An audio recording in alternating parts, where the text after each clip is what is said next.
Il y a eu beaucoup de fois où je suis allé grimper, j'étais en pleurs en haut de la voie. Mon père, il me dit non, là tu vas terminer. Et puis après, pendant des années, j'en ai pas fait. Salut, moi c'est Charlotte, j'ai 31 ans. Quand je dois parler de mon père, je ne suis jamais trop à l'aise. Je marche un peu sur des œufs. Mon père n'était pas celui qui m'attendait devant le portail de l'école en discutant avec les autres parents d'élèves. Ce n'était pas non plus celui qui m'amenait en vacances parce qu'il travaillait tout le temps. C'était toujours celui qui partait très tôt des repas de famille parce qu'il en avait marre. Je n'ai pas vraiment le souvenir que mon père me rassurait ni ne m'écoutait vraiment. En fait, ce n'est pas vraiment le type à qui tu peux parler de tes émotions. Tu vois ce que je veux dire. Pourtant, c'est lui qui m'a transmis le goût du spectacle et de la fête. Lui qui m'a donné le rythme, l'impulsivité et le grain de folie. Comme tous les papas de sa génération, je sais qu'il a fait ce qu'il a pu. Il a toujours été là, à sa façon, celle qui pense être la meilleure. Enfin, je suppose, hein. Je suis sûre qu'il s'est jamais posé cette question. Pourquoi mon papa n'est pas normal ? C'est la question qui trotte dans ma tête depuis mon adolescence. Alors comme beaucoup de gens, j'ai voulu creuser. De moi enfant à moi adulte, entre colère, tristesse, résignation, joie et pardon. Et c'est quand j'ai commencé à en parler autour de moi, à mes potes, à des proches, que j'ai réalisé qu'eux aussi ils avaient des trucs à dire sur leur père. Que c'était un vaste sujet qui touchait tout le monde, et qu'on était plus ou moins tous et toutes liés par cette question qui est dans ma tête. Alors voilà, c'est comme ça qu'est née cette idée de podcast, dans lequel je m'interroge sur la normalité dans les relations avec les pères. Et pour ça, je vais vous parler de mon histoire, mais aussi de celle des personnes autour de moi. Si je pense vraiment autre chose à mon père, c'est ça, c'est vraiment, il est indépendant parce que de toute façon, il en a besoin de rien, de personne. Anticonformiste parce que si on lui disait de faire quelque chose, il faisait l'opposé. Et puis de toute façon, vu qu'il ne dérangeait personne, lui, il n'a pas envie qu'on le dérange. Et le dernier, ouais, je mettrais quand même plus nerveux. Il est un peu sur le qui-vive, quoi, quand même. J'ai grandi à la campagne, dans un tout petit village au pied des montagnes. Je me souviens des randos avec mes grands-parents chaque été et des plongeons dans la rivière. Mon père, il était saisonnier, alors été comme hiver, il a travaillé comme un acharné pour faire en sorte qu'on ne manque de rien avec mon frère. Boris, que vous allez entendre dans cet épisode, n'a pas vraiment souffert de l'absence de son père. Un papa fou d'alpinisme, un compagnon de cordée, un homme des montagnes un peu bourru et totalement déconnecté de la réalité. Je m'appelle Boris, je viens du sud-ouest de la France, d'un petit village qui s'appelle Coiraz, où on est 2500 habitants, coincé entre Pau et Lourdes et les montagnes. J'ai une enfance géniale. J'avais une grosse passion tracteur et construction, pour au final tout abandonner à 21 ans et arriver à Montréal pour construire des gros bâtiments très impressionnants avec des grosses grues. Donc j'ai remplacé les tracteurs par les grues, puis une vie de la campagne à la ville, toujours très heureuse. Moi je viens d'une famille où on est quand même vraiment, c'est très très classique. Et c'est genre mon père faisait du rugby, ma mère allait voir les matchs de rugby, a rencontré mon père et ils sont tombés amoureux.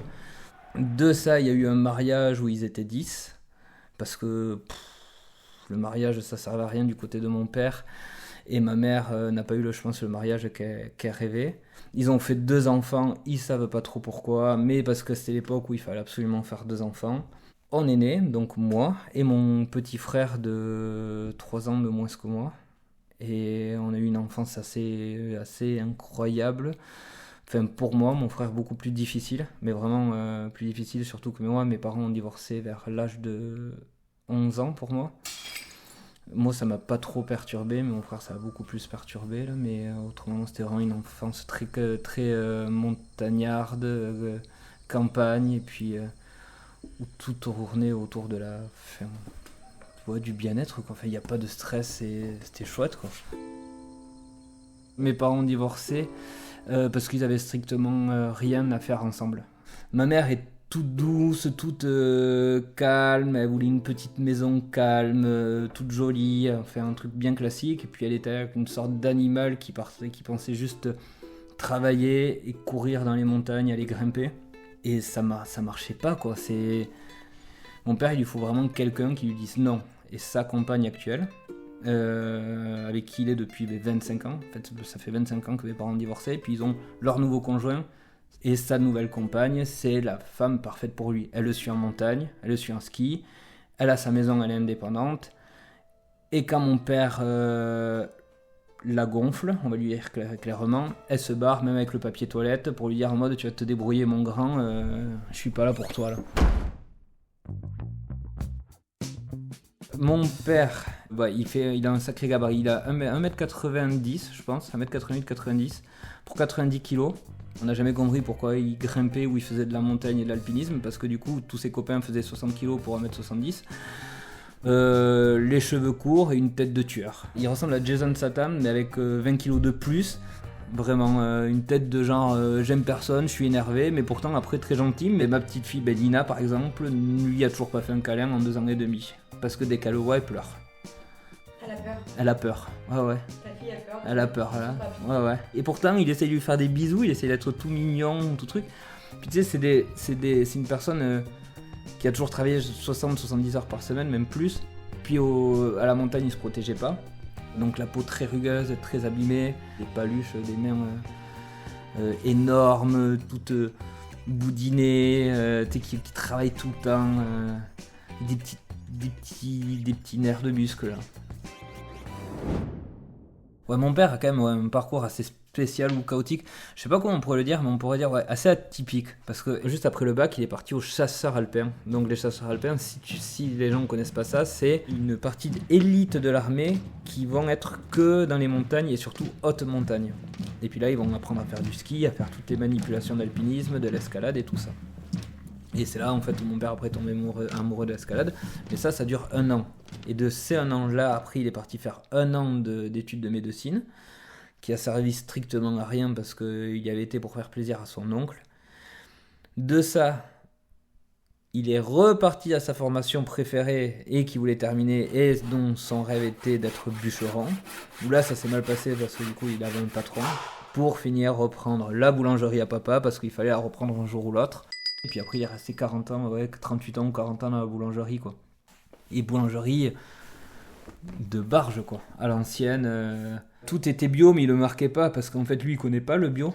Donc lui dans sa tête c'est genre non je prends juste les farines d'un petit artisan. Quand le meunier à un moment a voulu faire venir des farines du Canada, il a foutu dehors, il a été voir les meuniers de la région à côté pour dire bon mais vous je vais vous prendre. Donc il payait plus cher mais il augmentait pas le pain. C'est vraiment toujours le genre on mange bien, on fait attention, on prend des bons produits, puis on n'entube pas les gens. Mon père, ses passions dans la vie ont été différentes suivant son âge. Donc la première, c'était quand même le rugby, ça on ne pourra jamais lui enlever. Ces années rugby, c'est les meilleures années de sa vie parce que les copains de rugby, c'est les copains qu'il a encore maintenant. Ce ne sont pas des copains, c'est des soldats avec qui on va à la guerre. Ils sont tous liés là, c'est un clan. Et après, ses autres passions, ça a été vraiment l'alpinisme, la montagne suite aux chasseurs alpins, le jazz et la lecture, les polars. Il lit 2 bouquins par semaine. La montagne, c'est une grosse histoire, la montagne. Ouais. C'est une vie, une passion. C'est une philosophie, ouais. C'est ça, il te l'a transmis. Ça, il me l'a transmise grave, là, ouais. Par exemple, mon frère, lui, l'a pas du tout prise. Mais alors moi, par contre, j'ai pris plein fer, ouais. Ouais, moi, c'était... c'est le rapport à la montagne, c'est vraiment la... C'est la déesse, c'est l'amour, c'est la vie, quoi. C'est ce qui a vraiment causé le divorce avec ma mère. Moi, je me souviens, il finissait son travail le samedi, il partait 1 heure après, il allait grimper le samedi soir, il dormait en haut de la montagne, ils allaient faire une autre montagne le dimanche, il revenait le dimanche soir, il recommence à travailler à 3h le lendemain matin. Mais ça a été ça pendant 10 ans jusqu'à qu'il divorce. Mais c'était quelque chose qu'on n'avait pas le choix, nous, de subir et qu'on n'avait pas le choix de faire non plus. Moi, je me rappelle... Il y a eu beaucoup de fois où je suis allé grimper, j'étais en pleurs en haut de la voie. Il me dit non, là tu vas terminer. Et puis après, pendant des années, je n'en ai pas fait. En fait, avec la montagne, t'as plus besoin de rien. On est dans un monde où on a besoin de tout. Il nous faut une belle maison, il nous faut une voiture, il nous faut dépenser de l'argent pour ci et pour ça. Et en fait, quand t'es en montagne, t'as vraiment plus besoin de rien. T'as besoin d'un compagnon de cordée, du matériel pour grimper. Quand tu finis une voie, quand tu finis un sommet, quand tu finis une sortie en ski, ben genre t'es heureux juste avec ça là. Et donc en fait, quand tu fais de la montagne, tu comprends plus l'envers du décor, tu comprends plus la vie des autres en fait. Et tout ce qui est À côté, c'est du surplus, on n'en a pas besoin. Ah ouais. Mais du coup, il est détaché de tout ce qui est anniversaire, câlin. Il m'a jamais souhaité un anniversaire, il sait même pas quand c'est ma date d'anniversaire. Le Noël, ça sert à rien, ça c'est encore un truc des méchants capitalistes qui ont fait des fêtes. Il comprend pas tout ça. Pour lui, c'est un autre monde. Un supermarché, faire des cadeaux, faire des trucs, c'est du surplus et on n'en a pas besoin. Il vit avec, il a 10 t-shirts, il a 4 t-shirts. Genre, sa copine lui rachète des t-shirts tous les 10 ans parce qu'elle a honte quand ils vont au restaurant. Et encore, ils y vont pratiquement jamais là, mais s'ils vont faire un truc, c'est. Il a besoin de rien. Il était quand même colérique, mon père. Par exemple, pique-nique, il s'occupait pas du pique-nique. La personne qui s'occupait du pique-nique achetait du pain en supermarché cuit sur plaque, il pétait un plomb. Je me casse pas le cul 80 heures par semaine à faire du pain, des bons produits, tout ça, pour marcher du pain de supermarché de basse qualité, pour encore enrichir les gros capitalistes. Et donc là, il jetait tout, il me dit là, on mange pas ça, on va aller chercher du vrai pain et des vrais sandwichs. Une fois, ils étaient en pleine montagne, donc en fait, quand tu vas en pleine montagne, tu fais la marche d'approche, on va dire, où tu vas dormir dans un refuge la veille. Dans le refuge la veille, ils s'engueulent avec des Espagnols, parce qu'ils allaient faire la même voie ou je sais pas ce qui s'est passé. Bref, ils avaient bu 2 bouteilles de pinard. Ils sont partis 1 heure avant eux, ils ont fait 2 longueurs en avance, à la 2e longueur, ils se sont retournés, ils ont pissé sur les Espagnols en dessous. Il est nerveux et puis pour rien quoi, des fois tu comprends pas, je me souviendrai toujours. Il s'est engueulé avec une dame en haut d'un sommet, parce que il arrive en haut d'un sommet.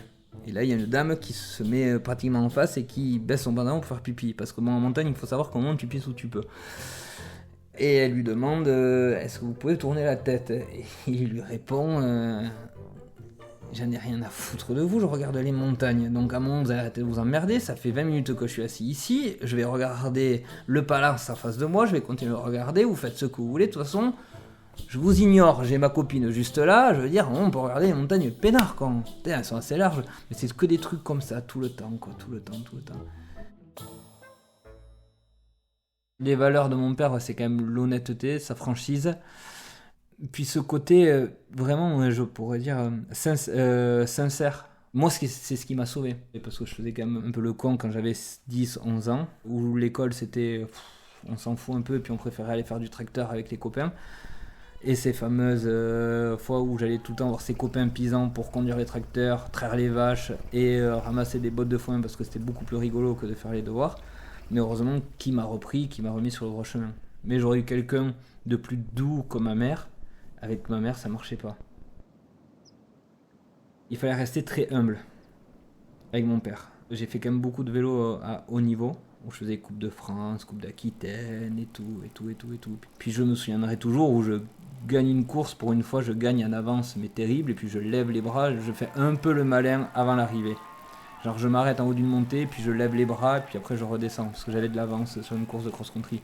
Je suis arrivé en bas, j'ai pris un taquet. Enfin un taquet, il m'a pas foutu une branlée là, mais en mode il m'a secoué, il m'a dit chez nous on reste humble. On gagne, mais on fait pas le malin comme ça là. Là on commence pas à crier sur tous les toits, on fait pas le go, puis là il me fait t'es pas le champion du monde là, t'as gagné une coupe en Aquitaine. Ça c'est un peu plus dur quand même quand t'as 16 ans, que tu te dis merde quoi, le vélo c'est cool et puis ça pourrait marcher, puis là tout de suite on te remet les pieds sur terre. Est-ce que tu disais que ton père il est un peu déconnecté ? Ah, totalement.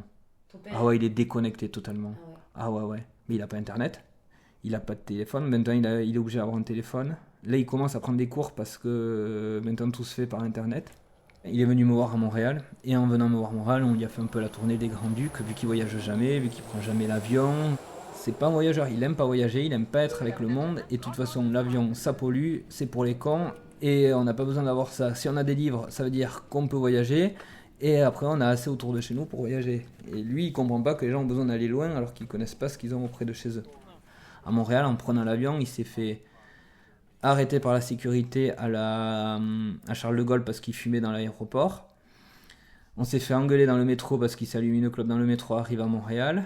Mais par contre, cultivé de fou, quoi. Parce que quand on était à New York, avec tous les policiers qu'il a lus, tous les romans policiers qui se passent souvent à New York et tout ça, mais il reconnaissait pas mal de choses. Il avait déjà ses idées qu'il voulait aller voir. Genre ce bar-là qu'il avait lu dans le truc, donc je l'ai amené dans tous les endroits où il y avait des grands jazzmen qui ont joué et tout ça. Il a rien de noté. Donc là, il te dit, ouais, j'aimerais bien que tu m'amènes là, j'aimerais bien que tu me poses là. Et puis là, il était comme un coq en pâte. Ouais. Moi, je trouvais pas de café sympa à New York. Et puis c'était l'époque où il y avait pas beaucoup de torréfacteurs ou de machin truc. Donc au moment, je lui dis, mince, là, je vais aller chercher un Starbucks, tu sais. Il avait jamais goûté un cappuccino, je lui prends un cappuccino, je fais putain, il me fait c'est bon ça quand même, en face de la Statue de la Liberté. Il fait ouais, c'est un petit café là juste au coin. Là. Il fait ils sont bons quand même les cafés ici. Et Starbucks, il a pas reconnu le gobelet, il sait pas ce que c'est quoi. Il connaît que le McDo, parce que José Bové a détruit des McDo. Et McDo, c'est le diable de la France à l'époque où ils sont arrivés. Ah ouais. J'ai jamais manqué du tout d'une présence de mon père. Ouais. J'ai eu cette chance. La chose où je me suis dit quand même c'est un peu bizarre, c'était plus quand même putain, il crie quand même beaucoup et les câlins ouais, bon ça saute beaucoup. Mais ma petite fille a des câlins. Enfin, il essaye, du coup elle pleure, mais il essaye de faire des bisous et puis ça se voit qu'il est pas à l'aise. Donc elle veut pas faire de câlin à son grand-père, mais elle veut voir on va voir les poules, papy Jean-Luc, on va voir les poules. Donc ils vont voir les poules ensemble, elle lui tient la main. Il est quand même content parce qu'au moins il a tenu la main. Après il y a les moutons. Et donc tout ça, elle lui montre, elle va donner à manger aux poules, elle va ramasser les œufs. Et tout ça, moi je trouve ça, c'est génial quoi, de pouvoir vivre tout ça pour une petite fille.